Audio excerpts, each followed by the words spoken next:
Assalamualaikum warahmatullahi wabarakatuh. Waalaikumsalam. Waalaikumsalam. Selamat malam, salam sejahtera buat kita semua. Pada malam hari ini, marilah kita panjatkan rasa syukur kita kehadirat Allah, Tuhan Yang Maha Esa, di mana kita pada malam hari ini masih diberikan kesehatan, keluasan berpikir, keluasan rezeki, dan kita masih diberikan kesempatan untuk tetap belajar dan terus belajar untuk memperbaiki wawasan kita, pengetahuan kita, keterampilan kita, untuk bekal kita menjalani kehidupan ini dengan baik. Oke, Bapak Ibu sekalian, pada malam hari ini kita masuk pada perkuliahan Leadership and Strategic Human Resource pada pertemuan yang ke-7. Di sini adalah pertemuan terakhir sebelum kita menjalani evaluasi tengah semester atau ujian tengah semester yang akan kita laksanakan minggu depan. Pada topik kali ini, kita akan membahas tentang bagaimana membangun core kompetensi human resource ya. Jadi ini juga nanti pada soal di ujian tengah semester nanti juga akan menyinggung tentang topik ini. Baik Bapak Ibu sekalian, saya akan share materi saya. Materi saya ini juga sudah saya share di Elina, silakan di-download.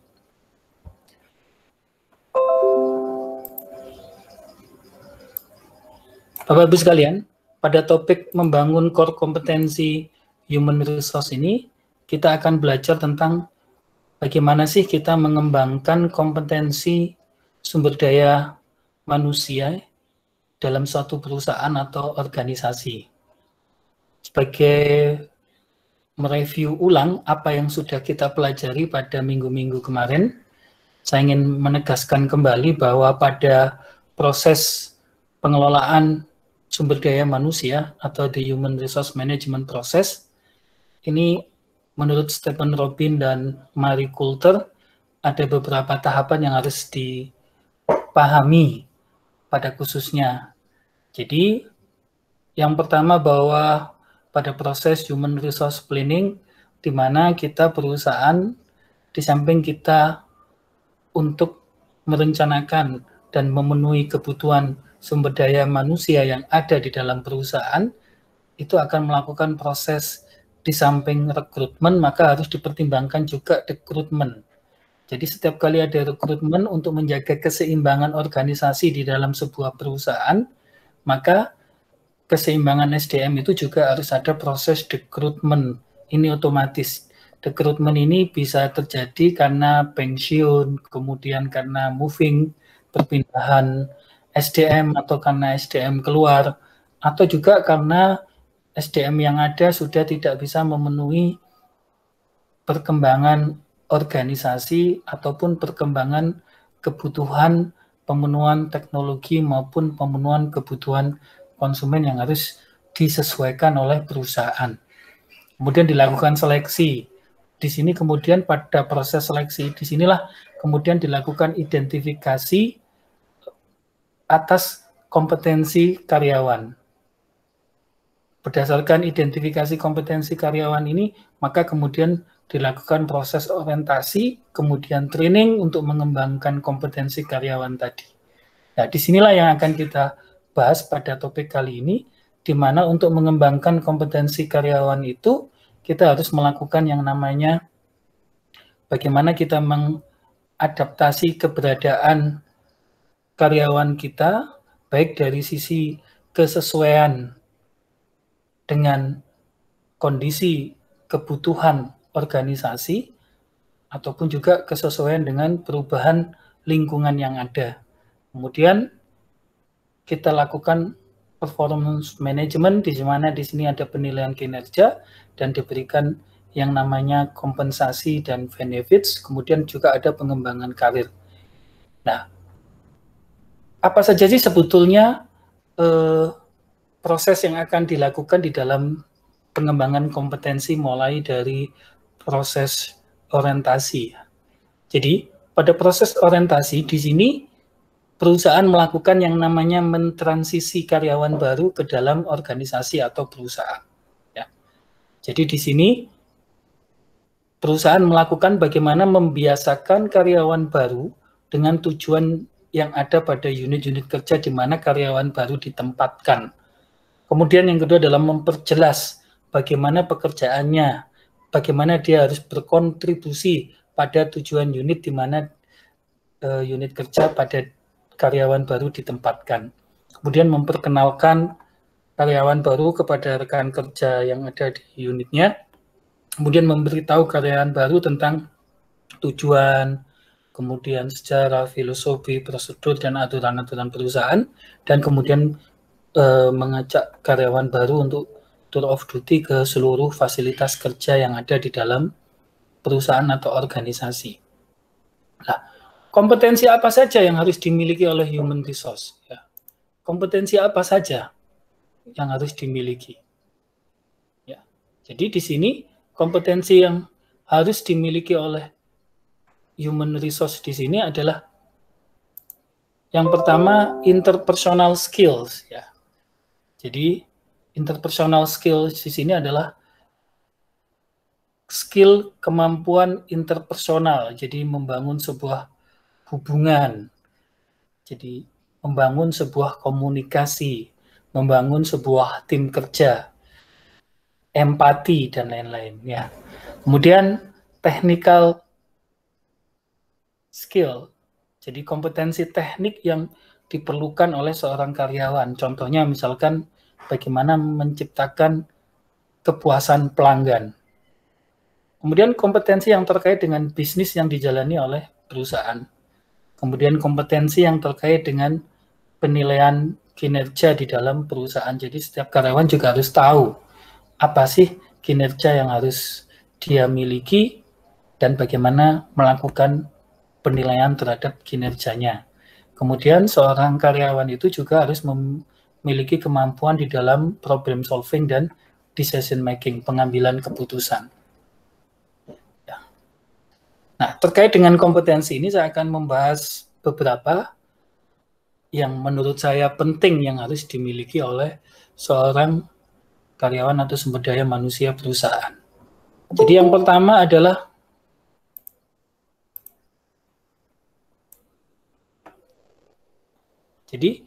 pertama adalah kompetensi tentang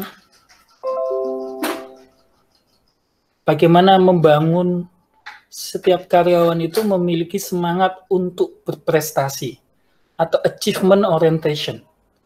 Jadi di sini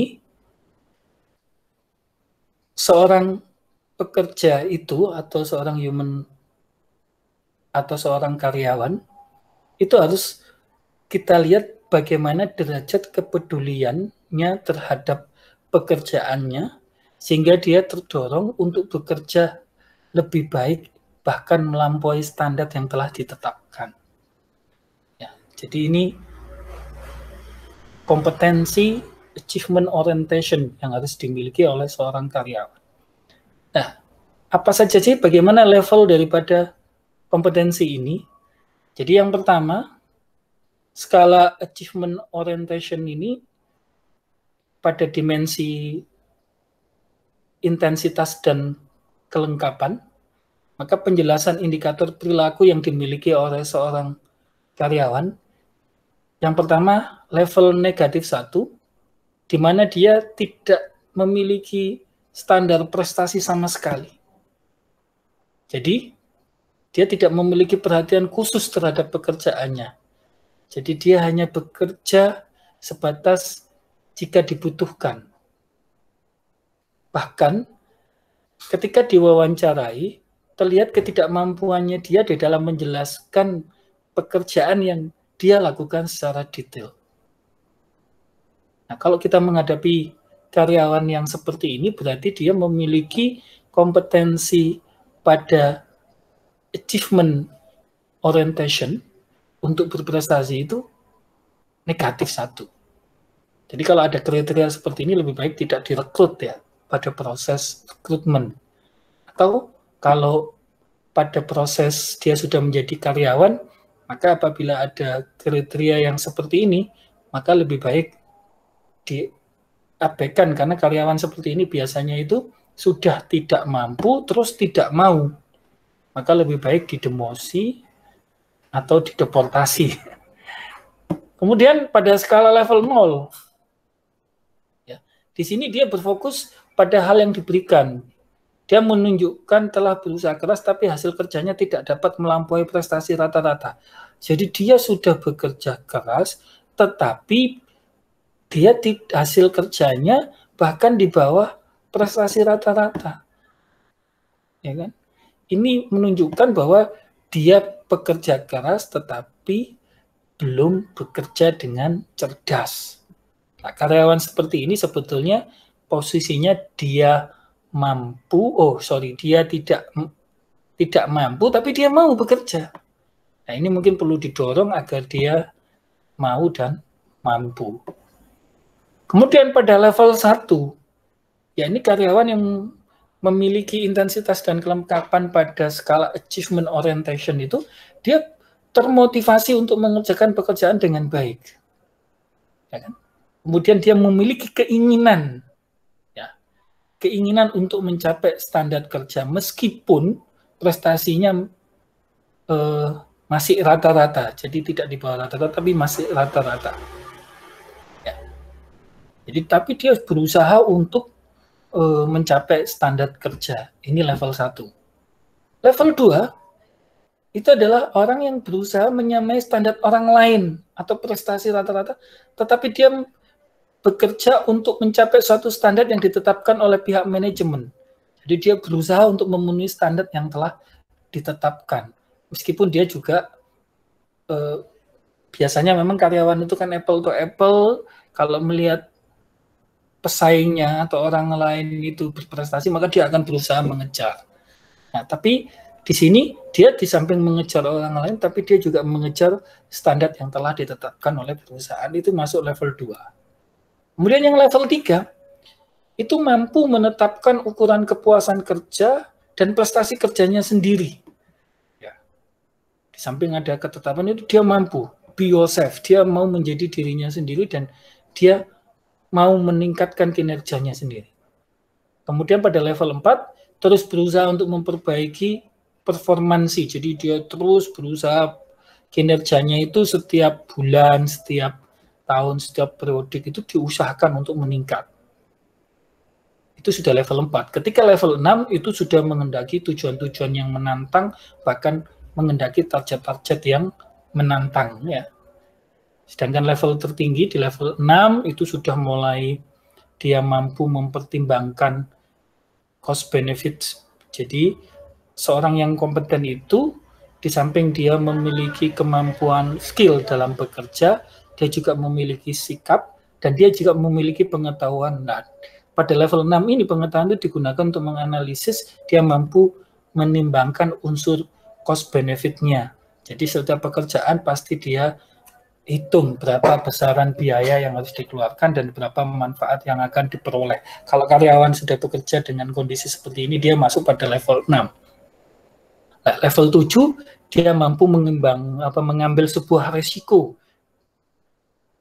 Entrepreneur, jadi resiko seorang wirausaha, dia berani mengambil sebuah resiko untuk menciptakan sebuah peluang, mengambil sebuah peluang, menangkap sebuah peluang, tapi dengan pertimbangan yang masak. Nah, pada level 8 itu konsisten dalam usaha-usaha yang bersifat entrepreneurial. Jadi di sini dia banyak melakukan sebuah kegiatan-kegiatan yang itu akan menghasilkan sebuah kesuksesan, inovasi-inovasi yang akan menciptakan peluang-peluang baru bagi perusahaan. Ini pada level 8. Jadi ini pada kompetensi yang terkait dengan achievement orientation. Nah, kemudian jika itu tadi mampu seorang karyawan memiliki achievement orientation, maka kita akan bisa melihat pada dimensi B-nya. Jadi dampak pada prestasinya itu. Jadi kalau ketika seorang itu kemudian berprestasi, dan dia hanya berfokus pada kinerjanya sendiri, itu menunjukkan levelnya 1. Jadi seorang berprestasi itu memiliki achievement orientasi itu, jika kita juga harus bisa mampu melihat di samping dia achieve, bagaimana dia memberi dampak bahwa mengajak atau bahkan menjadi mendorong atau menginspirasi orang lain, mempengaruhi orang lain untuk berprestasi. Nah, di sini levelnya jika hanya fokus pada kinerjanya sendiri, performanya sendiri itu satu. Tapi jika kemudian dia sudah mau mempengaruhi satu atau dua orang lain untuk berprestasi dan berkinerja yang baik, itu nilainya 2, level 2. Ya. Kemudian ketika dia mampu mempengaruhi 4-15 orang, level 3. Ketika mampu mempengaruhi lebih dari 15 orang atau satu departemennya dia, itu levelnya 4. Nah, ketika dia mampu mempengaruhi seluruh perusahaan, itu levelnya 5. Ya. Kemudian dia mampu mempengaruhi ke seluruh perusahaan dalam skala besar, itu levelnya 6. Dan ketika dia mampu mempengaruhi kinerja dari keseluruhan perusahaan dan semuanya, itu dia pada level 7. Ya. Nah, ini adalah ketika seseorang memiliki kompetensi achievement orientation. Ya. Sebelum saya lanjutkan, bahwa perbedaannya seseorang itu memiliki skill dan kompetensi. Kalau skill itu hanya terkait dengan pekerjaannya, ruang lingkup kerja. Jadi kalau misalnya mesin, ya operator mesin, dia memahami bagaimana mengoperasikan mesin, memperbaiki mesin, ya di situ. Tetapi kalau kompetensi itu tidak hanya mencakup aspek skill saja, tapi juga di sini aspek sikap dan pengetahuan. Jadi kalau kita ngomong kompetensi, di situ di samping ada skill, ada knowledge, juga ada sikap. Ya, jadi ini yang perlu diperhatikan. Nah, ketika seseorang tadi mampu achieve, kemudian dia mampu mempengaruhi orang lain, maka dia akan mampu untuk menunjukkan inovasi ketika dia bekerja. Nah, bagaimana leveling seseorang karyawan itu memiliki kompetensi inovasi? Ketika dia tidak melakukan hal yang baru sama sekali, itu berarti levelnya 0. Ya. Kemudian ketika dia meningkat, dia mampu menciptakan hal yang baru untuk pekerjaan atau unit kerjanya, itu levelnya 1. Mampu meningkatkan hal yang baru untuk organisasi, itu level 2. Mampu meningkatkan hal yang baru untuk industri, level 3. Kalau dia mampu melakukan transformasi, ya kan, bahkan dia mampu menciptakan sebuah inovasi. Salah satu contoh di sini adalah Apple, di mana industri komputer personal pengembangan transistor oleh Shockley. Ini menunjukkan karyawan di sini dia mampu melakukan sebuah transformasi. Nah, kalau perusahaan mampu menemukan seorang karyawan yang mampu melakukan transformasi, ini amat sangat beruntunglah perusahaan tersebut, ya.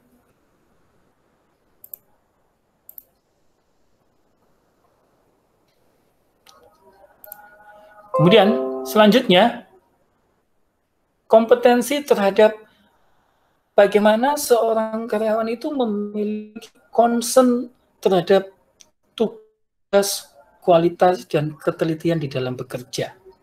Definisi di sini adalah bagaimana ada dorongan dalam diri karyawan untuk mengurangi ketidakpastian di lingkungan sekitarnya, khususnya terkait dengan pengaturan kerja, instruksi, informasi, dan data yang dibutuhkan di dalam melakukan sebuah pekerjaan. Nah, pada skala concern for order ini, maka level yang paling rendah, yaitu negatif 1, biasanya karyawan di sini dia kurang peduli, bahkan cenderung tidak peduli terhadap masalah-masalah yang muncul di dalam pekerjaannya. Ya.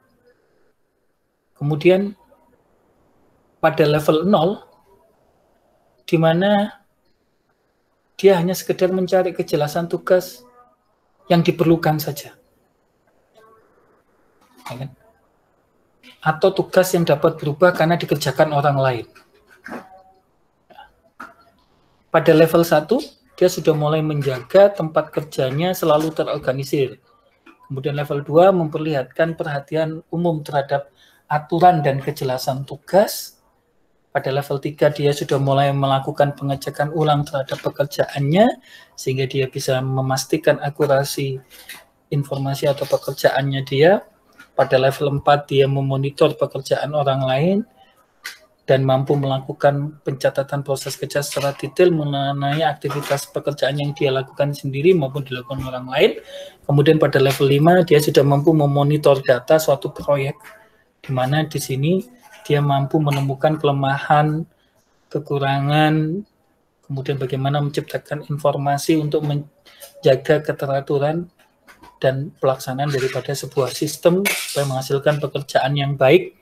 Kemudian level 6 mengembangkan sistem, dia mampu mengembangkan dan menggunakan sistem untuk mengorganisir dan menjaga kemampuan pajak setiap perusahaan.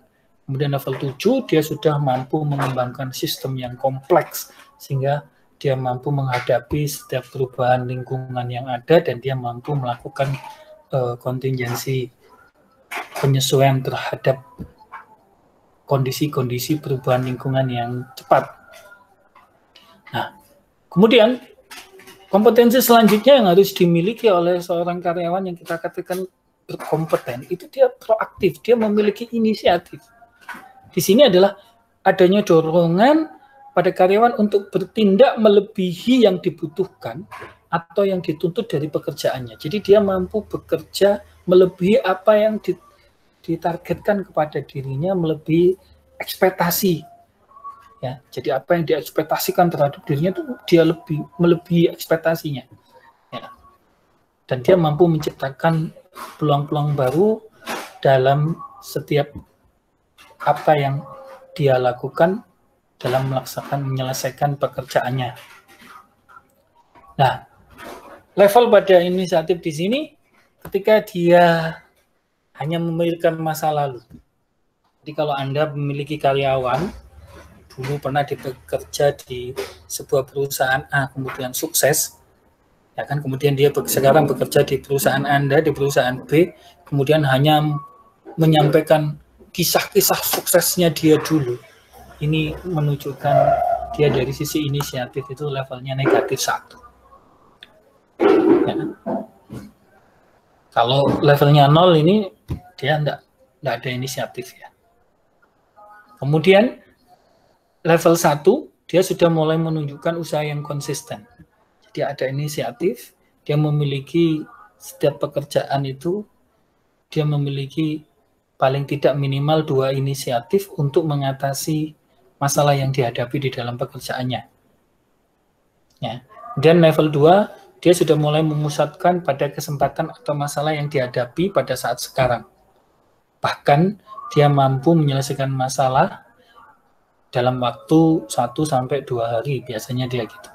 Kemudian yang ketiga adalah dia sudah memiliki kecepatan di dalam mengantisipasi krisis ya, mengambil keputusan, bahkan dia mampu menyelesaikan sebuah masalah melalui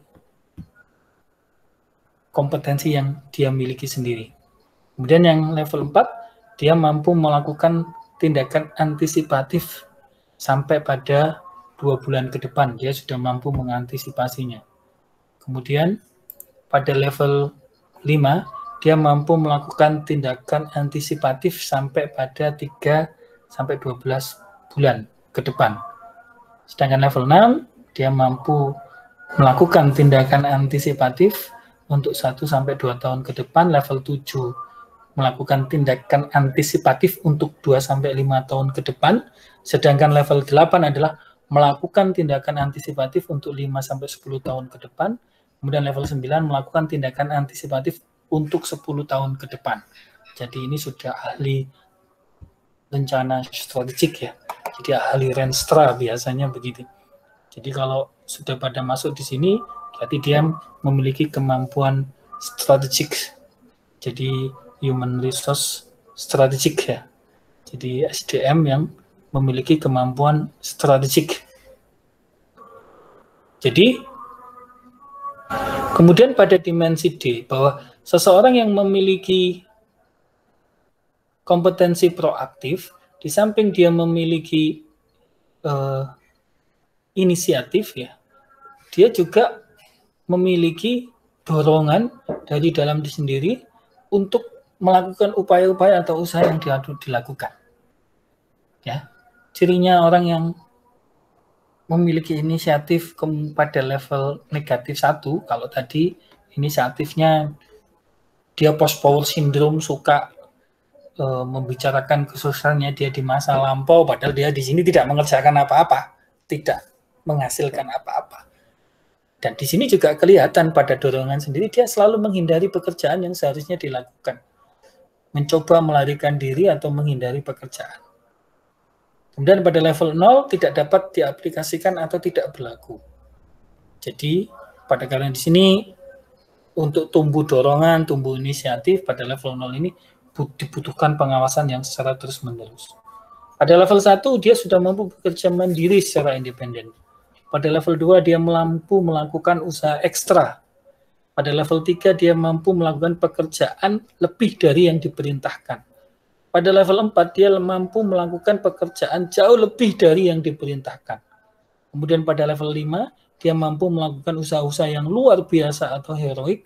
Dan pada level 6, dia mampu melibatkan orang lain dalam usaha-usaha yang dilakukan. Jadi dia tidak hanya mampu mendorong dirinya, tapi dia juga mampu mendorong orang lain atau bawahannya untuk terlibat bekerja secara sukarela untuk menghasilkan prestasi. Nah, kemudian sekarang kita bicara tentang kompetensi interpersonal. Yang akan saya bahas di sini adalah empati atau interpersonal understanding. Jadi kemampuan di dalam memahami, mendengarkan yang diungkapkan, yang dikatakan, yang disampaikan oleh orang lain, baik melalui pemikirannya, perasaannya, atau keinginan daripada orang lain, itu dia mampu memahami. Ini kompetensi interpersonal understanding atau empati. Ini juga yang kemarin dikatakan oleh Stephen Covey bahwa kelemahan di Indonesia ini pada proses pengembangan perusahaan atau pada manajemen perusahaan atau pada manajemen organisasi adalah rata-rata orang Indonesia sudah kehilangan kompetensi interpersonal understanding ini. Jadi kemampuan mendengarkan, kemampuan berempati kepada orang lain. Nah, apa sih leveling pada kompetensi interpersonal understanding atau empati di sini? Jadi yang pertama adalah negatif 1, pada level negatif 1, itu dia tidak mengerti, tidak punya pengertian sama sekali. I don't care. Ya. Bahkan kadang-kadang tindakan-tindakannya itu dia tidak memperhatikan itu tadi aspek solidaritas, kemudian yang terkait dengan SARA, hal-hal yang bersifat stereotipe, ya kan? Itu dia tidak peka. Jadi tidak memiliki toleransi dan lain sebagainya. Ini masuk kategori negatif 1 pada proses empati. Jadi kalau Anda menghadapi karyawan yang seperti ini, berarti sebetulnya tidak layak untuk direkrut. Nah, ini akan menghancurkan perusahaan. Level 0. Ya, level 0 ini dia tidak peduli sama orang lain. Ya. Kalau level 1 tadi sudah tidak hanya tidak peduli, tapi tidak mau mengerti. Ngurus, yang penting dirinya. Ya. Tapi pada level 0, ini adalah tidak peduli dia. Kemudian pada level 1, dia sudah mulai paham, tapi hanya verbalnya saja. Atau hanya emosinya saja. Jadi dia hanya paham perasaannya atau verbalnya saja. Verbalnya itu adalah apa yang disampaikan, yang terucap, ya, itu verbalnya. Atau yang dirasakan saja. Tapi kalau level 2, ini baik verbal maupun emosi, dia paham. Ya, baik apa yang disampaikan maupun yang di perasaannya, yang di hatinya itu paham. Ya. Pada level 3 sudah mulai memahami dengan penuh pengertian. Jadi mengerti pikiran yang tidak terungkap secara verbal, bahkan dia memiliki kepedulian dan penuh perasaan, dan mampu membuat orang lain untuk bertindak sesuai dengan keinginan dari apa yang dia sampaikan. Ini level 3. Pada level 4 untuk kompetensi empati, dia sudah mulai memahami isu yang ada di balik suatu percakapan. Jadi ketika ada suatu komunikasi, suatu percakapan, dia sudah mulai mengerti hal yang mendasar. Apa sih yang menjadi akar masalahnya? Apa yang menjadi inti dari persoalan yang ada, baik secara perasaan maupun tindakan ataupun kepedulian seseorang. Dan dia mampu menunjukkan suatu sudut pandang untuk menciptakan sebuah keseimbangan atas kekuatan dan kelemahan secara spesifik dari seseorang. Nah, yang level 5 yang paling tinggi sudah memahami isu kompleks yang ada di balik suatu perasaan. Di mana kompleks di sini berarti dia sudah memahami kompleksitas dari setiap perbuatan, kebiasaan atau masalah yang dihadapi oleh seseorang, bahkan masalah itu terkait dengan masa lampau, mungkin kehidupan pribadi lampaunya, keluarganya, dan itu dia mampu memahami. Ya. Nah, kemudian pada dimensi B, mendengarkan dan merespon orang lain. Jadi orang empati itu dia tidak hanya bisa memahami, mampu mendengarkan, tapi dia juga mampu memberikan respon. Ya. Kalau yang tadi yang I don't care, kemudian tidak punya solidaritas, kemudian dia bahkan tidak punya toleransi dan sebagainya, itu memang cenderung dia tidak memiliki simpati. Dia tidak simpati terhadap siapapun. Bahkan cenderung bersikap menyerang. Ya kan? Sehingga membuat orang lain skeptif terhadap dirinya, malas berhubungan dengan diri. Ya. Kalau 0 itu tidak relevan. Jadi tidak ada usaha sama sekali. Tapi ini masih lebih baik dibandingkan yang tidak simpati tadi. Ya. Yang satu, level 1, dia sudah mulai mendengarkan. Jadi ketika orang lain ngomong itu didengarkan yang baik, sampai detail, diperhatikan. Ini sifat ketika dia merespon apa yang disampaikan oleh orang lain. Yang kedua adalah menjadi pribadi yang selalu siap mendengarkan. Jadi di sini dia selalu menyediakan diri untuk mendengarkan orang lain, bahkan dia menjadi seorang pendengar yang aktif dan berusaha mengerti persoalan yang dihadapi oleh orang yang diajak bicara tadi. Kemudian level 3, dia sudah mampu memprediksi bagaimana orang lain akan merespon apa yang disampaikan. Kemudian yang level 4, mendengar dengan responsif. Jadi mendengar dengan responsif di sini dia sudah mulai merefleksikan kepedulian orang lain, merespon orang lain dengan sebuah tindakan yang responsif untuk membantu dan berusaha melakukan komunikasi dua arah. Yang kelima, dia memiliki sikap siap untuk menolong dan membantu orang lain untuk memecahkan masalahnya, baik itu disampaikan, diungkapkan, ataupun tidak. Nah, kemudian terkait dengan kompetensi teknis, tadi saya sudah ngomong bahwa pada kompetensi teknis di sini saya akan membahas satu kompetensi teknis saja sebagai case, yaitu adalah kompetensi teknis bagaimana dia memiliki orientasi terhadap kepuasan pelanggan. Jadi definisinya di sini adalah dia memiliki keinginan untuk menolong atau melayani pelanggan atau orang lain sehingga seorang pelanggan itu bisa merasakan kepuasan dari layanannya dia. Ya. Jadi skalanya dari negatif berfokus pada kebutuhan pelanggan, negatif 3. Ya. Menunjukkan sikap negatif kepada konsumen. Jadi kalau Anda punya karyawan, kemudian ada konsumen datang, kemudian dilayani dengan acuh tak acuh, bahkan berkomentar negatif, lebih baik dibuang. Karena karyawan yang seperti ini akan merugikan perusahaan, dan itu juga menunjukkan dia memiliki level negatif 3 pada kompetensi fokus pada kebutuhan pelanggan. Kemudian negatif 2, dia tidak mampu menangkap apa yang diinginkan oleh pelanggan. Ini karena ketidakmampuan dia. Pada negatif 1, dia hanya berfokus pada kemampuan dirinya sendiri. Jadi dia mau melayani pelanggan kalau itu sesuai dengan keinginannya dia. Kalau enggak, ya enggak. Nah, kemudian pada level 0, dia sudah mulai memberikan servis minimal yang dibutuhkan. Jadi kalau dia misalkan memberikan layanan kasir, ya dia hanya memberikan layanan pembayaran saja, tidak ada komunikasi atau sapaan yang itu bisa menambah kepuasan pelanggan. Kemudian level 1 dia sudah mampu menindaklanjuti. Jadi apa yang diminta, apa yang dikeluhkan konsumen itu dia segera menindaklanjuti. Yang kedua, dia sudah mulai menjalin dan memelihara komunikasi yang baik dengan pelanggan. Kemudian yang level 3, bahkan dia mampu mengambil sebuah risiko pribadi untuk memperbaiki dan meningkatkan pelayanan kepada pelanggan secara sungguh-sungguh. Yang keempat, dia mampu membuat dirinya selalu siap sedia bagi konsumen.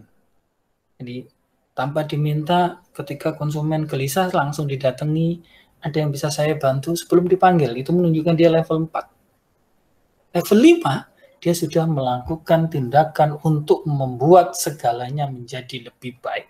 Jadi orang seperti ini, pada level 5 ini, dia pasti akan membuat sebagaimana dia mampu melakukan sebuah tindakan-tindakan yang itu akan dapat menciptakan sebuah proses layanan kepada pelanggan, bahkan melebihi ekspektasi yang positif terhadap pelanggan. Jadi kalau misalnya pelanggan itu memiliki ekspektasinya 5, tapi karyawan ini mampu memberikan nilai sampai 7 bahkan 8. Jadi melampaui ekspektasi layanan yang diinginkan oleh pelanggan. Jadi ini adalah level 5. Pada level 6, dia sudah mulai memperhatikan kebutuhan-kebutuhan konsumen yang sifatnya mendasar. Jadi dia tidak hanya mampu melayani, dia tidak hanya mampu respect terhadap kebutuhan pelanggan, tapi dia juga sudah mulai memperhatikan kebutuhan-kebutuhan pelanggan yang bersifat mendasar. Ya, jadi dia selalu selalu responsif terhadap kebutuhan-kebutuhan pelanggan tersebut yang menjadi dasar kebutuhan pelanggan, dan dia selalu mencocokkan antara layanan produk dan jasa yang dimiliki. Pada level yang ketujuh, seseorang karyawan yang memiliki kemampuan kompetensi untuk meningkatkan kepuasan pelanggan, dia sudah mulai memiliki perspektif jangka panjang. Jadi dia sudah mulai memikirkan kira-kira pada jangka panjang nanti dia harus melakukan layanan apa. Bahkan setiap layanan yang diberikan dia sudah mampu menghitung akibat biayanya. Kemudian juga dia mampu menghitung dampak terhadap peningkatan jumlah pelanggan dan kesuksesan perusahaan. Ini level 7. Nah, pada level 8 dia sudah mampu menjadi penasehat dan memberikan solusi kepada karyawan yang lain atau kepada konsumen untuk bisa memenuhi keinginan dan mampu mengimplementasikan agar seorang pelanggan itu juga dia secara objektif dia bisa melihat atau memandang bahwa setiap layanan itu membutuhkan biaya dan lain-lain. Itu bisa, jadi dia bisa mengedukasi pelanggan, intinya begitu. Jadi ketika perusahaan misalnya menghadapi satu kendala, katakanlah misalkan menu dari sebuah resto itu biasanya menunya itu katakanlah ada 2 kemudian jadi 1,5 misalkan gitu. Nah, dia bisa menjelaskan kepada pelanggan kenapa itu terjadi 1,5 dan pelanggan bisa menerimanya. Wah, kalau punya karyawan seperti ini sangat bagus. Ya. Pada level 9 itu sudah mampu membela konsumen. Jadi di sini bahkan dia mampu menentang perusahaan sendiri demi untuk menciptakan keuntungan jangka panjang perusahaan. Jadi ketika seorang perusahaan itu punya karyawan yang membela konsumen, tapi membela konsumen itu dalam rangka untuk mempertahankan kepuasan konsumen dan menjaga keberlangsungan dan kemajuan daripada perusahaan, ini dia memiliki level 9. Kemudian, ketika seseorang karyawan itu dia memiliki responsif terhadap pelanggan tadi untuk menciptakan kepuasan pelanggan, dia juga memiliki inisiatif untuk melayani. Nah, kalau yang tadi yang negatif 1 yang tadi itu wis enggak, dia tidak empati ya, kemudian dia juga tidak peduli ya. Kalau ini negatif 1-nya juga dia sudah mulai menghalangi orang lain untuk bertindak, sudah dirinya sendiri nggak mau bertindak, dia menghalangi orang lain untuk bertindak. Contohnya misalkan begini, ngapain kamu kerja lebih, toh kami juga dapatnya itu saja. Nah, kalau ada karyawan seperti ini, dia tidak hanya menjadi toksik virus, tapi dia jadi kanker buat perusahaan. Nah, ini bahaya ini kalau punya karyawan seperti ini. Nah, kemudian pada level 6 dia tidak bertindak atau melempar tanggung jawab, tapi dia tidak menghalangi orang lain untuk bertindak. Kemudian pada level 1 dia melakukan tindakan seperlunya, sifat rutin. Pada level 2 dia sudah mulai bersikap sangat membantu kepada konsumen. Jadi tidak hanya melakukan pekerjaan rutin, tapi juga mampu menolong konsumen di luar pekerjaan rutin yang telah dilakukan. Pada level 3 dia sudah mulai berusaha dengan ekstra keras untuk memenuhi kebutuhan orang lain. Pada level 4 dia sudah melibatkan orang lain untuk melakukan tindakan-tindakan non-rutin untuk memenuhi kebutuhan konsumen. Dan pada level 5 dia sudah melakukan usaha yang luar biasa keras untuk memenuhi dan menolong, bahkan membantu orang lain untuk bisa melakukan pekerjaannya dengan baik. Pada kompetensi human resource juga kita harus mampu memperhatikan kompetensi bagaimana seorang karyawan itu mampu bekerja sama dalam kelompok atau teamwork. Di sini adalah dorongan dan kemampuan untuk bekerja sama dengan orang lain menjadi bagian dari suatu kelompok dan melaksanakan suatu tugas.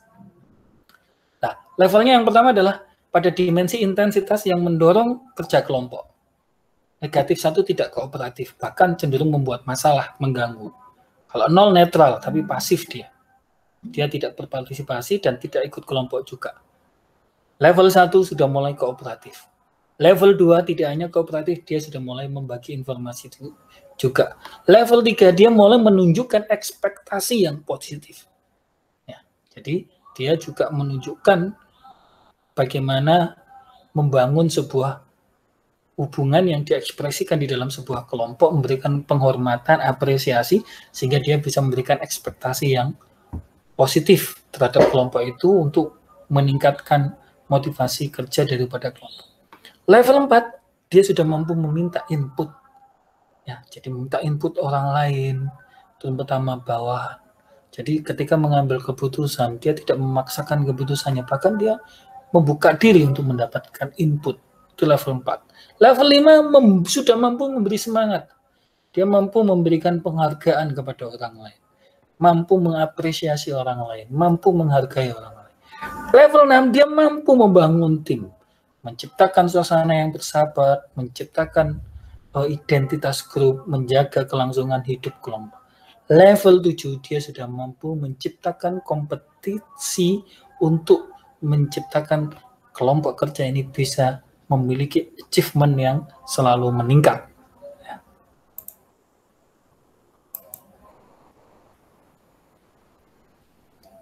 Ya. Kemudian pada dimensi untuk kerjasama ini, pada dimensi ukuran tim yang dilibatkan. Jadi level 1 kalau dia hanya kelompok informal 3-8 itu berarti dia level 1. Ya, kalau ad hoc penugasan tertentu itu level 2. Kalau dia mampu mempengaruhi bekerja pada satu tim kerja departemen kecil itu level 3. Departemen besar itu level 4. Dia mampu bekerja pada perusahaan itu level 5. Seluruh anggota perusahaan besar itu level 6. Jadi ini menyangkut jumlah berapa banyak dia mampu bekerja dengan orang. Ya. Kemudian pada dimensi C, dimensi usaha atau inisiatif untuk mendorong kerja kelompok. Jadi kalau dia tidak mau memberikan usaha ekstra berarti levelnya 0. Jadi kalau dia sudah mampu bekerja lebih dari sekedar pekerjaan rutin, itu level 1. lebih dari 5 sampai 15 aktivitas atau kegiatan atau tindakan itu level 2. Memberikan usaha yang luar biasa pada periode tertentu setiap bulan itu level 3. Mengajak orang lain mengerjakan lebih dari sekedar pekerjaan rutin level 4. Melibatkan orang dengan usaha yang luar biasa itu masuk level 5. Nah, kemudian bagaimana dengan kompetensi keahlian? Ini teknis atau profesional atau manajerial. Jadi penguasaan bidang pengetahuan yang terkait dengan pekerjaan dan motivasi untuk menggunakan, mengembangkan, dan membagikan pengetahuannya yang terkait dengan pekerjaan kepada orang lain. Jadi kalau dia memiliki kompetensi dasar itu level 1. Berketerampilan dasar level 2. Dia mampu menjadi tenaga terampil itu level 3. Berketerampilan tinggi level 4. Memiliki profesional dasar itu level 5, profesional menengah itu level 6. Kalau sudah mampu menjadi seorang profesional atau pakar itu level 7. Kalau level 8 ini begawan ya. Itu yang sudah dijadikan rujukan baik secara nasional maupun internasional. Kemudian kompetensi yang lain adalah bagaimana seorang karyawan itu memiliki kompetensi di dalam performance management. Jadi di sini dia memiliki kemampuan untuk melakukan proses penetapan standar kinerja, kemudian menilai kinerja karyawan, kemudian juga mampu menyediakan dokumentasi pada setiap keputusan yang diambil. Ya, jadi metode-metode penilaian kinerja itu bisa menggunakan skala seperti ini, leveling, skala, ya. Kemudian juga ada yang menggunakan manajemen by objektif dan lain-lain. Ya. Kemudian bagaimana metode untuk meningkatkan kompetensi melalui training? Ya. Jadi training ini ada yang bersifat traditional methods. Jadi di sini traditional method itu seperti on the job. Jadi di dalam pekerjaannya, kemudian job rotation, melakukan rotasi jabatan, mentoring dan coaching, ya. Kemudian experiential exercise, memberikan pengalaman terhadap pelatihan, kemudian classroom lecture, dan lain-lain. Ya. Sedangkan menggunakan teknologi base, bisa menggunakan DVD, video conference, e-learning, dan lain-lain. Nah, ketika seseorang tadi sudah memiliki kompetensi, maka kompetensi karyawan itu agar dia tetap dapat dimanfaatkan oleh perusahaan, maka kompetensi ini harus di-maintenance, dijaga, dirawat. Nah, cara menjaga supaya karyawan tetap menjaga kompetensinya, yaitu dengan memberikan kompensasi dan benefit. Kompensasi dan benefit di sini adalah membantu, menarik, dan mempertahankan karyawan yang berkinerja tinggi dan berdampak pada kinerja strategis perusahaan dengan melakukan pemberian kompensasi. Baik itu berupa upah pokok atau gaji, kemudian gaji berbasis jabatan, kemudian pemberian insentif, gaji berbasis kompetensi, atau gaji berbasis kinerja. Atau kalau bisa saya simpulkan berdasarkan segitiga, gambar segitiga di sini, ada yang pertama P for person, jadi gaji yang didasarkan atas kompetensi personal yang dimiliki oleh seorang karyawan. Ini harus beda. Jadi misalkan kalau dia memiliki skill kompetensi level 1, pasti gajinya akan lebih rendah dibandingkan dengan skill kompetensi yang level 4 atau 5 seperti yang penjelasan saya tadi. Atau kalau misalnya pendidikannya juga kalau memang mau dipakai untuk mengukur kompetensi, tapi menurut saya lebih ke arah kompetensi yang dibutuhkan oleh pekerjaan tadi. Kemudian yang kedua adalah P for position. Jadi gaji yang didasarkan atas jabatan. Jadi ketika seseorang menduduki jabatan tertentu dan setiap jabatan itu memiliki resiko, tanggung jawab, dan target tertentu, itu akan berkorelasi terhadap pendapatan yang akan diperoleh oleh karyawan. Kemudian yang ketiga adalah pay for performance. Jadi gaji yang didasarkan atas kinerja karyawan. Maka 3P inilah sebagai alat untuk menjaga karyawan yang tadi sudah kita tingkatkan core kompetensinya itu tetap memberikan kontribusinya terhadap perusahaan dan tetap meningkatkan prestasi kerja mereka untuk meningkatkan kinerja perusahaan.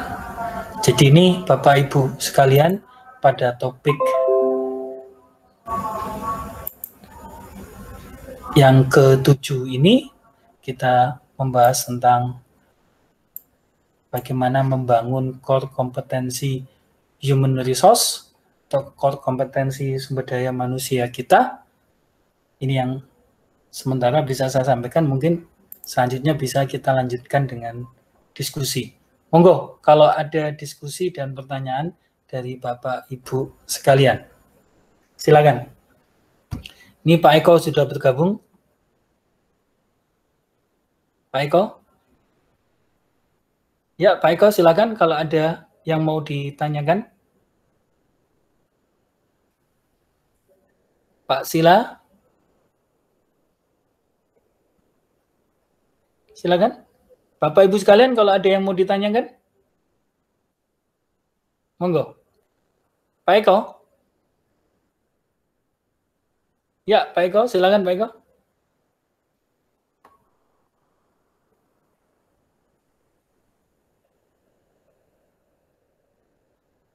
Atau Pak Sila, mungkin ada pendapat, masukan, sharing?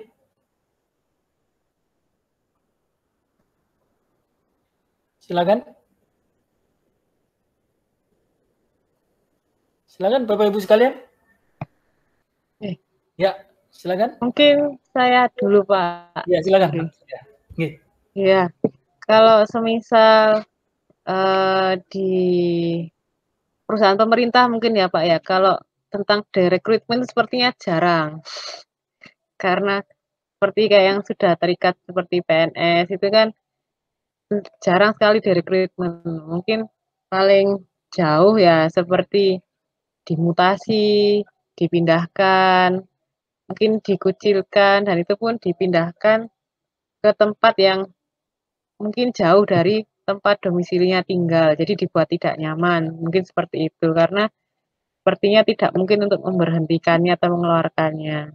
Terus kemudian kalau untuk sifat-sifat pegawai itu memang banyak yang macam-macam, mungkin ya ada yang toksik juga seperti itu, cuman ya ini terkadang tergantung dari sikap atasan bagaimana menyikapi dan memberikan solusinya. Soalnya kadang ada juga atasan itu yang mudah dipengaruhi oleh orang yang toksik itu, jadinya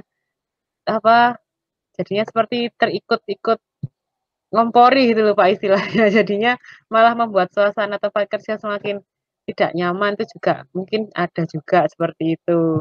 Ya, bahkan ada pula mungkin di tempat kerja yang untuk mengangkat sebagai kepala tempat kerja itu tidak melalui saringan seperti kompetensi apa saja yang dipunya, terus dia sudah mampu apa saja, tapi diangkat berdasarkan relasi. Nah itu bagaimana itu Pak? Terkadang kan walaupun ada yang sudah diangkat, maksudnya dia menjadi kepala atas rekomendasi, tapi ternyata di balik itu ada hubungan hutang budi atau relasi, tapi orang tersebut sebenarnya tidak berkompetensi untuk menjadi seorang kepala atau bos di tempat tersebut. Jadinya malah menyusahkan di tempat-tempat kerjanya seperti itu. Nggih. Nggih, Pak. Nggih, mungkin buat yang kalau misalnya PNS gitu Pak, itu mungkin ada saran kalau misalnya ada pegawai yang sudah misalnya ya usianya sudah berumur dan kemudian maksudnya tidak seberapa produktif dan juga mungkin ada juga yang toksik. Nah, itu bagaimana solusinya? Karena tidak mungkin juga untuk dikeluarkan gitu. Matur nuwun, Pak. Itu memang persoalan kompleksitas tadi, Dr. Tia. Bahkan kalau Dr. Tia bisa menyelesaikan, berarti itu tadi kalau sudah bisa menyelesaikan hal-hal yang bersifat kompleks tadi, itu level kompetensi human resource-nya karyawan tersebut itu sudah levelnya 5 ke atas ya. Sudah mampu menyelesaikan persoalan-persoalan yang kompleks tadi. Ini memang yaitu tadi, meskipun kita berada pada satu kondisi di mana lingkungan perusahaan baik secara manajemen maupun secara personil tidak mendukung, maka kita harus tetap menjaga kompetensi kita. Jadi pilihannya cuma gitu. Kita mau hanyut ikut mereka atau kita tetap menjaga kompetensi kita. Tapi jangan kita membuat orang lain ikut apa istilahnya menjadi negatif. Tidak mau bekerja dengan baik. Itu yang harus kita hindari. Ya, jangan sampai kita menjadi orang yang seperti itu. Karena kalau ketika kita menjadi orang seperti itu, sebetulnya pada proses kompetensi kita melakukan sebuah proses degradasi. Jadi yang perlu kita ingat bahwa ketika kita ngomong kompetensi, itu pasti menyangkut 3 hal. Jadi yang pertama terkait dengan aspek skill atau keterampilan yang dimiliki. Jadi kalau misalnya di medis ya berarti keterampilan medis. Tapi kalau kompetensi tidak hanya skill saja, tapi di sini juga ada knowledge, ada pengetahuan. Berarti di sini nanti ada inovasi, ya kan? Kemudian ada juga tadi yang kemampuan mendengarkan dan lain sebagainya. Kemudian yang ketiga adalah sikap. Nah ini yang penting. Jadi jangan sampai suatu kondisi perusahaan atau kondisi lingkungan kerja, baik secara organisasi atau secara individu, itu mempengaruhi sikap profesionalitas kita di dalam bekerja. Jadi ya kita jangan sampai larut, intinya itu yang pertama. Yang baik buat kita sendiri, kita jangan sampai larut, bagaimana kita tetap bisa bertahan. Kalau kita mampu bertahan dalam lingkungan kerja yang seperti itu menunjukkan kita secara exercise maupun secara expertise, kita meningkatkan level kita, level kompetensi kita. Jadi kita mampu meningkatkan level kita. Memang ya itu. Memang susah ya. Makanya karena Dr. Tia sama saya sama-sama beragama Islam ya. Di Islam itu yang dipanggil masuk surga itu adalah orang-orang yang tenang. Ya kan? Ya ayyuhan nafsul mutmainnah irji ila radiyatan mardiyah. Jadi memang belajar untuk bersikap tenang di dalam segala situasi. Ya, bersikap tenang di dalam menghadapi setiap kondisi, bersikap tenang di dalam menghadapi perilaku negatif daripada orang lain atau organisasi. Ini memang diperintahkan tidak hanya dari sisi profesionalitas kita, tapi juga Tuhan memerintahkan kita kalau kamu mau masuk surga. Surga dunia juga begitu. Ketika kita memiliki ketenangan dalam menghadapi situasi bekerja, dalam kondisi yang seperti itu, tapi kita tetap bisa membangun profesionalitas kita, ya itu menunjukkan bahwa kita berada pada kompetensi level yang tinggi. Nah, itu pada posisi kita. Nah, kemudian bagaimana posisi orang lain, menghadapi orang lain dan sebagainya. Nah, kita kembali kepada teori motivasi Maslow. Jadi orang itu melakukan sebuah tindakan atau pekerjaan itu kan diperlukan sebuah dorongan. Ya. Dan yang terpenting bahwa dalam teori motivasi, hierarki motivasi Maslow itu bahwa kebutuhan fisiologis seseorang itu yang harus dijaga supaya tetap terpenuhi. Dan kebutuhan setiap orang itu baik kebutuhan fisiologis dan kebutuhan lain-lain itu setiap orang memiliki level kebutuhan yang berbeda-beda. Maka dari itu, nah ini kalau kita ngomong perusahaan, apa istilahnya ASN, aparatur sipil negara. Makanya kan nanti Menteri Keuangan juga akan menerapkan merit pay system. Ada apa istilahnya penyesuaian penggajian yang berdasarkan kinerja ya. Di Departemen Kesehatan juga ada mestinya ya, Dokter Tia. Kan Departemen ya ada Pak. Ya. Yang berdasarkan kinerja dan ya macam-macam ada Pak. Kok Pemkot dapat. Ada berdasarkan kinerja. Ya itu saja, itu aja kemudian dijelaskan. Dan kalau bekerja di publik sektor, ini kan kita bekerja untuk masyarakat. Ya. Jadi kalau kita bekerja untuk masyarakat, sampaikan saja pahalanya itu tidak hanya bersifat duniawi, tapi juga ada yang bersifat ukhrawi, dunia akhirat gitu loh. Jadi tidak hanya mendapatkan dunianya, tapi juga mendapatkan juga akhiratnya. Maka dari itu, inilah yang menjadi kesulitan pemerintah kita sekarang. Jadi karena komposisi tenaga kerja yang tambun dan penilaian kinerja lama yang berdasarkan senioritas masa kerja dan hubungan dekat tadi yang disampaikan Dr. Tia, itu kan masih banyak, ya kan? Orang-orang yang demikian itu kan masih banyak menduduki di jabatan pemerintahan. Ya harus disikapi, disadari. Ya caranya yang pertama, makanya kan kalau kita itu tidak bisa merubah orang lain, maka yang harus kita lakukan bagaimana kita bisa menjaga diri kita tidak hanyut terhadap perubahan yang negatif tadi itu, aspek-aspek yang negatif tadi itu. Jadi minimal kita bisa menjaga diri kita ini tetap profesional, Dr. Tia.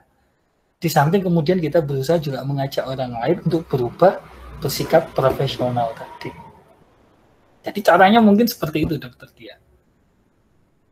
Nah, ketika kita bekerja di lingkup aparatur sipil negara. Nah, ini mungkin Pak Eko bisa membantu. Ya. Kira-kira bagaimana untuk mempertahankan profesionalisme kerja kita pada lingkungan pekerjaan yang notabene kita berada pada lingkungan pemerintahan atau ASN yang dimana proses rekrutmen maupun kenaikan jabatan itu tidak hanya didasarkan atas kompetensi personal, tapi juga kadang-kadang didasarkan atas senioritas yang tidak ada kaitannya dengan kompetensi personal, yang itu kadang-kadang bisa menghambat kemajuan perusahaan. Nah, ini menurut pengalaman Pak Eko juga bagaimana, Pak Eko? Yun Sewu, sebelumnya tanya dulu ke dokter Tia. Dok, berarti kalau yang dialami oleh dokter Tia, yang disampaikan oleh Prof. Arasi tadi, yang 3P-nya tadi dilaksanakan nggak ya, Dok?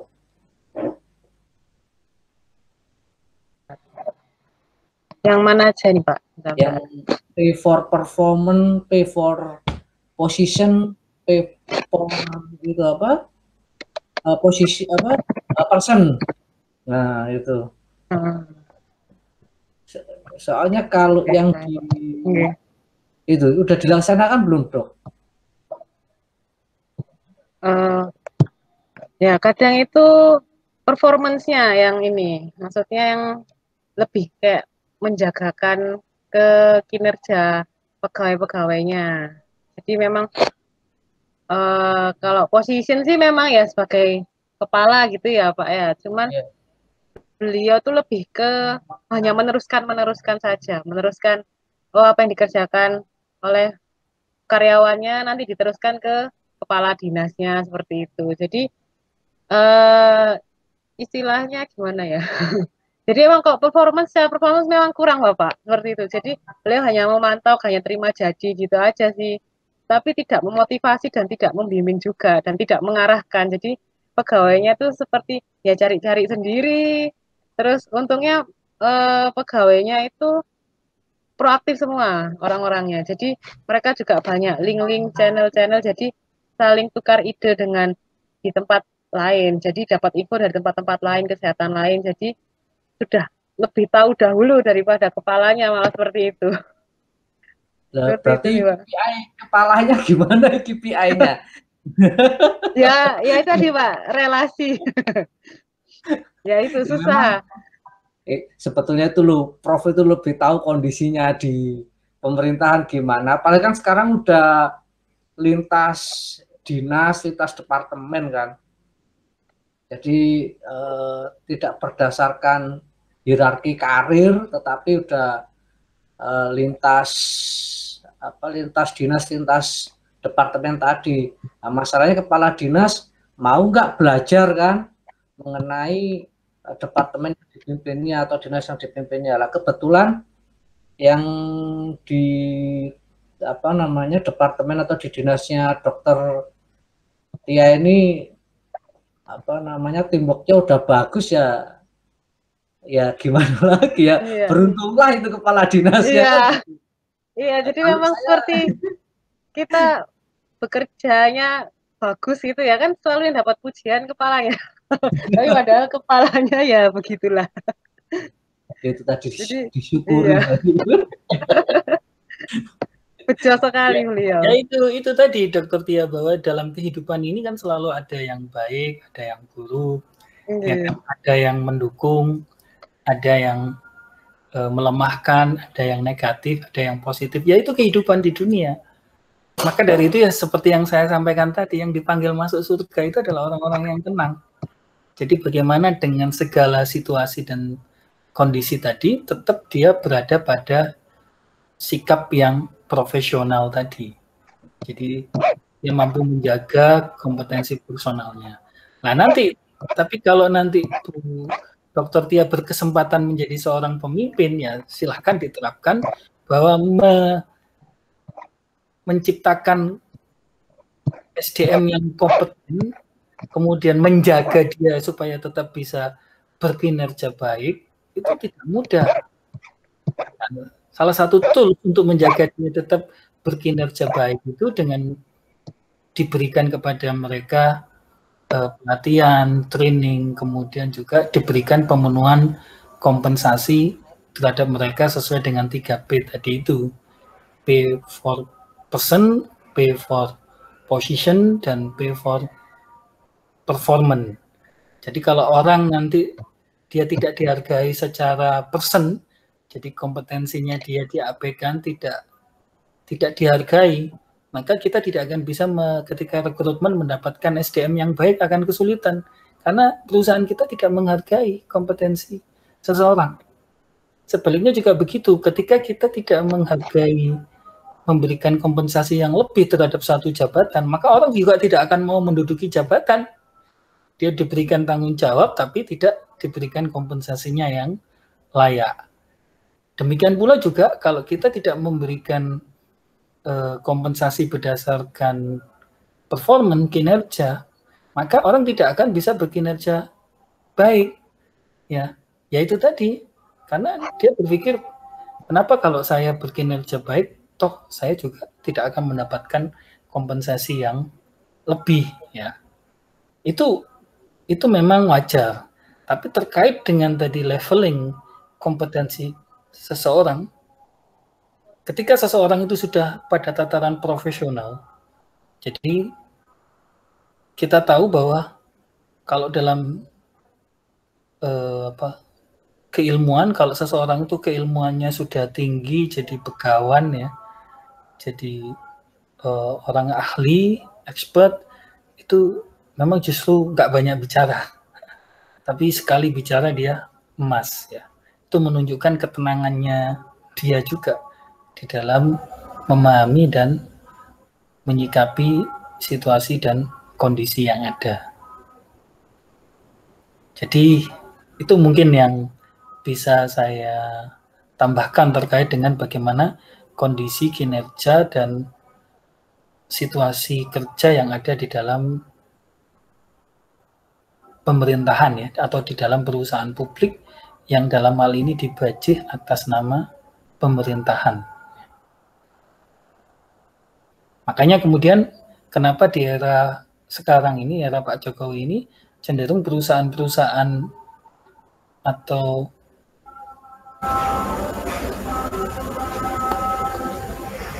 organisasi pemerintah itu cenderung sistem kerjanya dilarikan ke semi swasta. Makanya sekarang ada tenaga kerja non PNS, nah, seperti itu.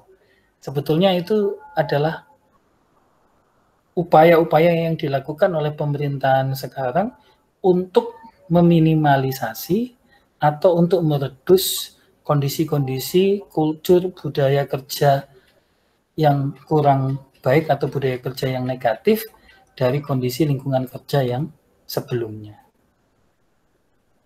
Oke, Pak Eko Bagus, mungkin ada yang mau ditanyakan atau didiskusikan, Pak Eko? Iya. Dengan apa yang sudah saya sampaikan tadi. Iya, mohon izin Bapak mau menanyakan mengenai penilaian kompetensi dan kompensasi dan benefit itu kan saling berhubungan, Pak.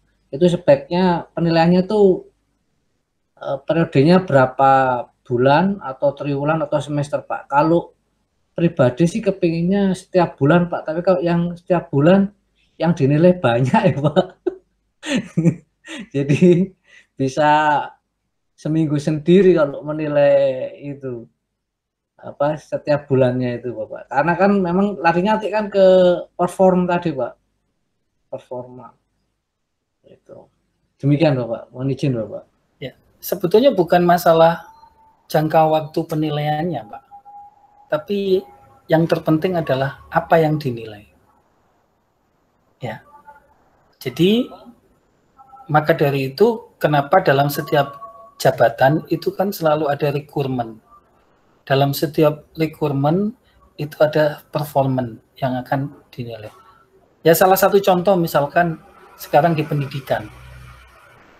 Kalau kita dulu bicara tentang penilaian akreditasi di perguruan tinggi, itu banyak sekali instrumennya.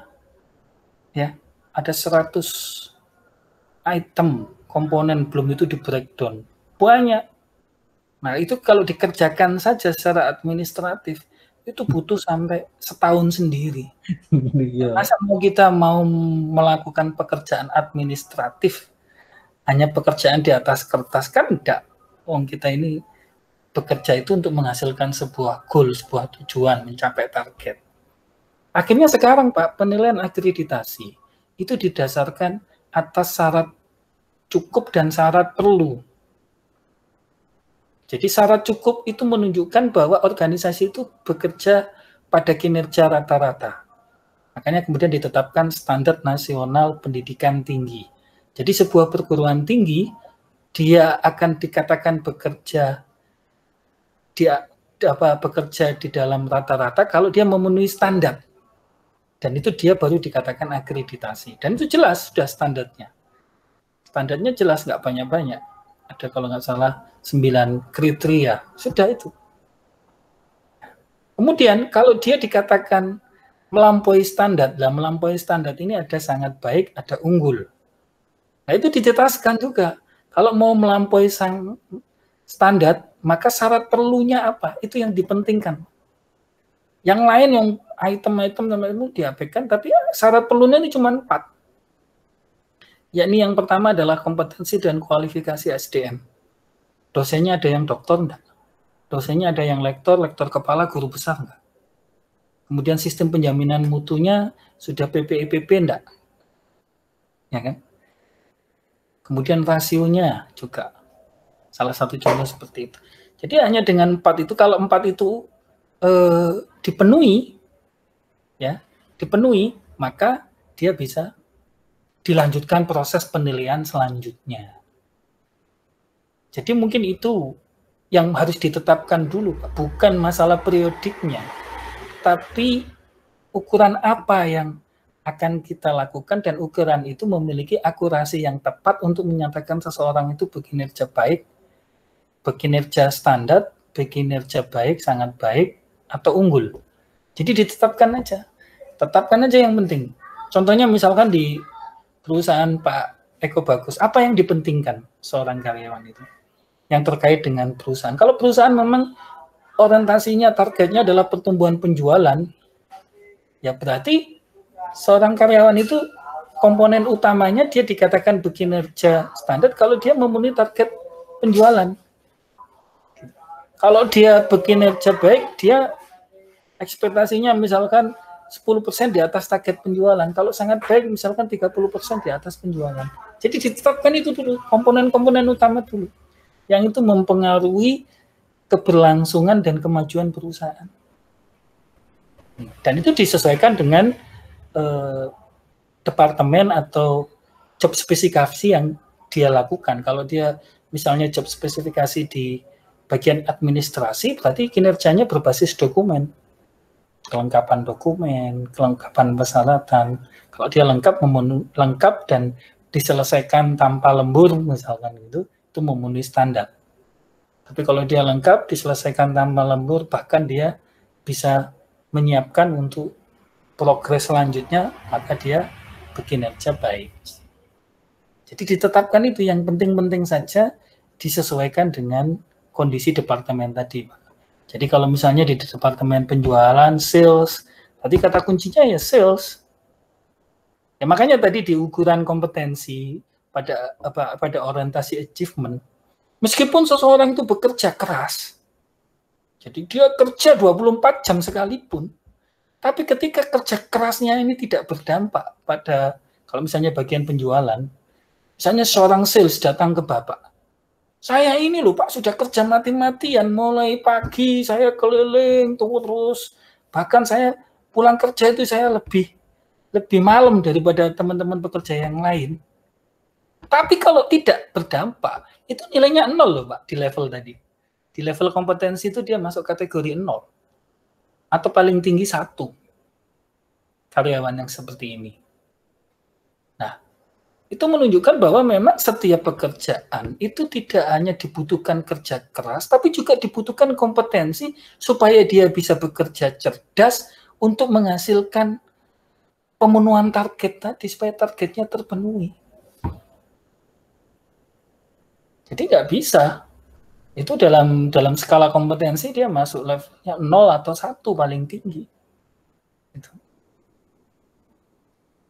Jadi itu nanti, jadi yang terpenting adalah bukan berapa lama kita harus mengevaluasi, bukan durasi waktunya, tapi ukuran apa yang tepat untuk mengukur dan metode apa yang tepat. Nah, kalau ukurannya sudah tepat Pak, misalnya mau diukur setahun, kita sudah bisa melihat indikasinya di breakdown pada bulanan kan. Misalnya setahun, kalau ukurannya target, dia targetnya setahun 120 juta. Ya tinggal dilihat, dia average rata-rata menghasilkan 10 juta enggak? Ya kan? Kalau dia menghasilkan 10 juta, dia berarti bekerja standar. Kalau dia menghasilkan lebih dari 10 juta, berarti dia berkinerja baik. Nah ini yang kadang-kadang kita itu ukurannya sudah kualitatif. Ya, sudah kualitatif, sulit diukur lah ini. Nah, rata-rata, kenapa kinerja perusahaan itu tidak bisa meningkat? Kenapa karyawan itu tidak bisa dikembangkan? Itu karena ukuran-ukuran KPI yang kita buat itu cenderung tidak mampu mengukur dengan tepat. Jadi tidak mampu mengukur. Jadi ukuran-ukuran itu tidak bisa dinilai dengan tepat atau di akurasinya, kalibrasinya untuk mengukur kinerja tersebut tidak sesuai gitu. Itu yang jadi masalah. Dan itulah yang menyebabkan kadang-kadang kenapa karyawan kita tidak berkembang. Kadang-kadang karena persoalan itu. Nah, makanya perlu dievaluasi penetapan KPI-nya tadi itu. Ya, makanya nanti di pertemuan setelah UTS ini kita akan lebih banyak membahas tentang bagaimana kita menciptakan ukuran-ukuran untuk mengukur kinerja karyawan kita dalam scorecard yang seimbang. Jadi kita buat kartu-kartu skor pada setiap kompetensi-kompetensi jabatan yang ada, kemudian bagaimana kita mampu mengukur kinerja dengan tepat, dengan akurasi yang tepat, dengan ukuran kalibrasi yang tepat juga. Jadi itu Pak Eko. Oke, terima kasih Prof. Sedikit tambahan Prof. Ini apalagi kan sekarang ini di tempat kami, khususnya di Kementerian BUMN itu kan bertambah lagi persyaratan yaitu assessment. Kendalanya teman-teman yang lulus assessment tidak hanya di tempat kami, namun di hampir di seluruh Kementerian BUMN juga ada kendala bahwa rata-rata yang lulus assessment ini performanya di bawah rata-rata. Tapi yang performanya tinggi assessmentnya itu kurang sesuai harapan. Mohon petunjuknya Prof, gimana ini Prof mengatasi ini? Karena kan jadinya yang performanya tinggi kan bisa jadi dismotivasi kan. Itu aja. Kalau misalnya dismotivasi ya akhirnya performa unit bahkan perusahaan bisa terganggu, Prof. Mohon izin, Prof. Ini kendala ya. Ini tidak hanya terjadi di perusahaannya Pak Eko. Kemarin kita membahas tentang strategic balance scorecard. Itu juga terjadi di perusahaannya Pak Aribi mau Pak Maruji. Jadi di mana ukuran-ukuran itu ditetapkan berdasarkan perda, berdasarkan peraturan BUMN yang kemudian distandarisir kan. Padahal setiap kondisi itu mengalami situasi yang berbeda-beda. Ya, harusnya kemudian kalau mau menetapkan standar itu ya standar-standar yang bersifat umum saja, tapi yang spesifik harus diserahkan kembali pengukuran, penentuan ukuran dan bobotnya dari suatu kinerja itu diserahkan kepada perusahaan atau organisasi masing-masing di unit-unit itu. Ya, jadi kemarin kalau kelihatan ketika dimetrikkan dalam balance scorecard kelihatan ada kadang-kadang ukuran yang sebetulnya dia sudah nyampe 10 ya ditetapkan 8. Jadi ukuran-ukuran yang terlampau bawah, ada juga ukuran-ukuran yang terlampau tinggi. Ya. Nah, kaitannya dengan kondisi karyawan tadi, karyawan yang memiliki kemampuan assessment ya. Ini menunjukkan bahwa itu tadi bahwa berarti pada leveling kompetensi yang terkait dengan achievement, orientasi dan empati, berarti teman-teman yang sudah lulus assessment itu dia memiliki level yang rendah dibandingkan dengan teman-teman yang tidak mengikuti ujian assessment tadi. Nah ini memang kan berbeda. Kadang-kadang kaitan dengan assessment itu kan kaitan dengan itu tadi kompetensi yang terkait dengan knowledge kadang-kadang ya, bukan skill. Sedangkan teman-teman yang di operasional itu dia kompetensinya terkait dengan skill yang berhubungan dengan target kerja sehingga dia bisa mencapai target kerja yang lebih baik dari teman-teman yang tadi hanya sekedar knowledge saja, pengetahuan saja. Makanya kompetensi itu harus memenuhi 3 aspek Pak Eko. Jadi aspek pertama adalah knowledge, aspek kedua adalah sikap, aspek ketiga adalah keterampilan. Tidak bisa seseorang dikatakan kompeten kalau dia hanya menguasai keterampilan saja. Tidak bisa juga orang dikatakan kompeten kalau dia hanya menguasai knowledge-nya saja. Tidak bisa orang dikatakan kompeten kalau dia hanya menguasai knowledge, keterampilan, tapi sikapnya dia juga tidak menguasai. Jadi selalu setiap kompetensi itu dibutuhkan kompetensi sikap, kompetensi knowledge, dan kompetensi keterampilan. Jadi itu mungkin yang harus disampaikan kepada para karyawannya bahwa mungkin yang assessment tadi dia kompetensi knowledge-nya bagus. Yang kemudian yang di keterampilan tadi yang mampu kinerjanya bagus, mungkin di kompetensi keterampilannya dia bagus. Nah itu bagaimana kemudian diajak duduk bareng, kemudian dirumuskan bareng, ayo kita benahi untuk mengukur kompetensi ini berdasarkan aspek yang seharusnya, yaitu knowledge, kemudian sikap, dan keterampilan. Jadi mungkin itu Pak Eko, sehingga itu nanti akan dijadikan semacam pemberian insentif tadi. Kan saya yakin meskipun gaji itu sudah ditetapkan pusat, tapi terkait dengan pengelolaan insentif kan kadang-kadang diserahkan kepada unit. Ya mungkin itu bisa dimainkan pada proses pemberian insentif didasarkan pada penilaian 3 kompetensi tadi itu yang harus dipenuhi pada sisi kompetensi seorang karyawan. Mungkin itu Pak Eko, atau ada yang masih perlu didiskusikan lagi? Siap, cukup berarti memang ya harus itu nanti dengan SP mungkin Pak, nanti mungkin dari SP yang lebih tinggi bisa memberi masukan kepada manajemen kan tuh Pak mengenai kompetensi, etika, adab ya Pak ya, adab apa etika dan keterampilan itu Pak. Iya. Siap, terima kasih Prof. Ya makanya kan ketika kita menemukan sebuah penyimpangan ya dalam proses assessment, contohnya pada proses assessment standar operasional, setiap kali ada penyimpangan maka kan harus ada timbal balik terhadap kondisi ketidaksesuaian tadi. Nah, ketika antara auditi dan auditor yang memeriksa tadi kemudian ada ketidaksesuaian, tidak bisa menemukan titik temu, maka dibawa ke dalam rapat tinjauan manajemen. Jadi mungkin itu nanti Pak Eko sebagai pihak manajemen bisa menyampaikan, membawa pada sampai level pusat. Sama halnya kemarin ketika ternyata ada kendala antara Raperda dengan kinerja, jadi ukuran-ukuran Raperda itu ternyata tidak inline dengan peningkatan kinerja. Jadi ukuran-ukuran yang sudah ditetapkan melalui Perda tadi itu tidak berdampak pada kinerja. Nah, itu dibuktikan, kemudian dilakukan evaluasi, akhirnya sama Pak Ari Bimo rencana akan diusulkan sampai ke wali kota untuk diusulkan perubahan perdanya.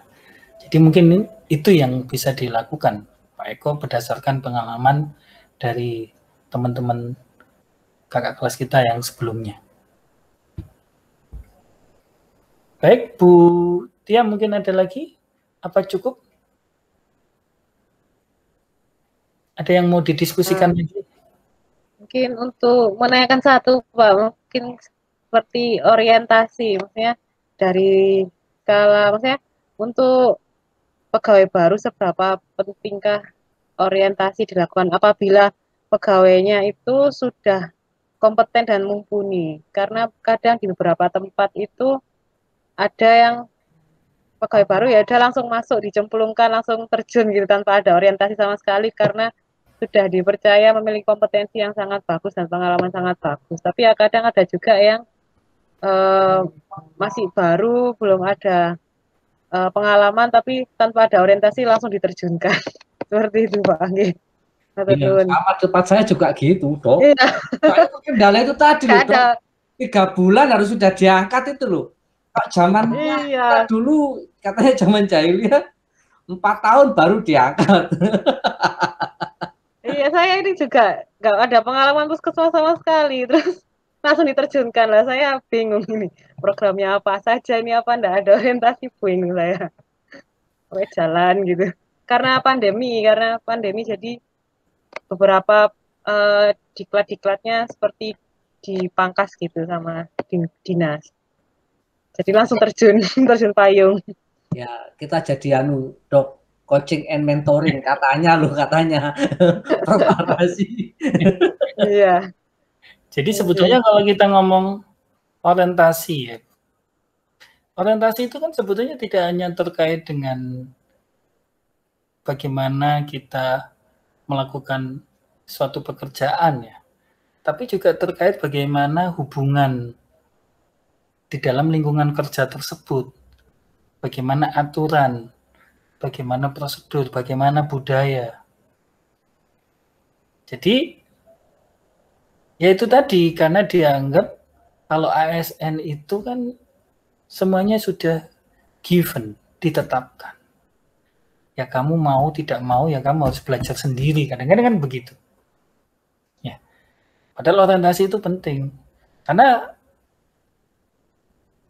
kalau ASN mundur itu kan bisa dihitung dengan jari. Ya. Jarang ada ASN kemudian dia mengundurkan diri ya. Karena dianggap prosesnya sudah sulit untuk bisa masuk di dalam proses seleksi tadi itu. Mungkin begitu. Ya. Atau kalau ada situasi khusus kayak pandemi itu sehingga orientasi menjadi sesuatu yang diabaikan. Tapi sebetulnya kalau tadi ditanya sejauh mana sih sebuah orientasi itu penting. Sebetulnya orientasi ini adalah yang menjadi dasar nantinya ketika seorang karyawan itu mau ditempatkan. Kan sebetulnya kalau kita ngomong penempatan karyawan itu kan kita harus mendapatkan the right man in the right place. Jadi menempatkan orang yang tepat pada tempat yang tepat. Nah, untuk itu diperlukan salah satunya orientasi sehingga kita tahu apa sih kebutuhannya sehingga kita bisa menempatkan orang yang tepat pada tempat yang tepat. Misalkan si Ali ditempatkan pada tempat A. Ternyata requirement yang dimiliki oleh si Ali ini ada 5, padahal tempat A ini requirement-nya butuh 6. Nah itu bisa diketahui pada proses orientasi. Sehingga nanti si ahli ini perlu ada tambahan 1 training sehingga memenuhi requirement dari 5 menjadi 6. Ya. Ketika itu proses pengelolaan SDM yang benar ya dalam satu perusahaan. Tapi ketika dalam situasi khusus seperti di lingkungan pemerintahan ya itu tadi ya memang Anda harus menjadi Superman tadi. Padahal sekarang Superman is dead. Yang ada super team. Jadi itu Dokter Tia mungkin yang bisa saya komentari terkait dengan kondisi yang tadi disampaikan oleh Dokter Tia. Mungkin matur nuwun, Pak. Ya itu harus diterima kalau di ASN ya kondisinya begitu. Ya harus diterima. Ya ada sisi yang itu menguntungkan, ada sisi yang itu merugikan. Ya. Menguntungkannya yaitu tadi proses diangkatnya lebih cepat. 3 bulan sudah diangkat dulu, Pak Eko 4 tahun ya Pak. Baik Bapak Ibu sekalian, ada pertanyaan lagi? Alhamdulillah cukup Prof. Cukup ya. Baik, kalau cukup saya cukupkan sekian. Saya ucapkan syukur alhamdulillah kepada Allah Tuhan Yang Maha Esa yang bisa memberikan keberkahan pada perkuliahan kita kali ini, mencerahkan pemikiran kita, meluaskan cakrawala berpikir kita untuk meningkatkan kebijaksanaan dalam diri kita dan untuk meningkatkan supaya kita bisa menjalani kehidupan ini dengan baik ya. Karena dengan saling menasihati untuk menjalankan sebuah kebenaran, tidak hanya menjalankan sebuah kebenaran tapi untuk menjaga kesabaran tadi Dokter Tia. Jadi sekarang itu tidak hanya dibutuhkan bagaimana kita mampu bekerja dengan baik, tapi juga mampu bekerja dengan sabar tadi itu. Nah, ini berarti quote baru nih, Prof. Quote-nya Profesor Arasi nih. Iya, tiap minggu selalu ada quote baru. Jadi bekerja dengan baik, tapi juga harus bekerja dengan sabar ya. Ini kunci hidup. Tapi itu tadi, apapun kondisinya, jangan lupa bahagia ya Dokter Tia. Pak. Iya, Pak. Jadi kita harus menjaga kebahagiaan. Harus itu, iya. Pun situasinya ya tetap tersenyum. Ya, jadi kalau kita mempelajari tentang teori budaya tadi itu, sebetulnya yang pertama dari berpikir positif tadi itu. Kalau kita mampu berpikir positif, melihat segala sesuatu dari sudut pandang yang positif, maka itu akan membuat kita bisa tersenyum. Ya, tersenyum itu kelihatan loh Pak. Tersenyum kita itu dipaksa, tersenyum ikhlas, tersenyum itu makanya kita harus membiasakan untuk selalu tersenyum. Nah, kalau kita mampu membiasakan diri kita tersenyum, paling tidak kita tetap awet muda ya. Intinya itu, menjaga kebahagiaan, kita tetap sehat. Ya, saya berdoa Bapak Ibu sekalian selalu sehat, selalu diberikan keluasan berpikir, keluasan rezeki, ya, keluasan hati, sehingga bisa menjalani kehidupan ini dengan baik. Saya kira cukup sekian. Terima kasih atas perhatiannya. Saya akhiri. Assalamualaikum warahmatullahi wabarakatuh. Selamat malam, tetap semangat dan tetap berprestasi. Waalaikumsalam. Selamat berpuasa, Pak. Ya, selamat berpuasa juga, Dokter Tia. Terima kasih. Diberi kesehatan ya, Dok. Amin. Ya semuanya sehat, amin, amin, semua sehat. Mudah lancar, siap.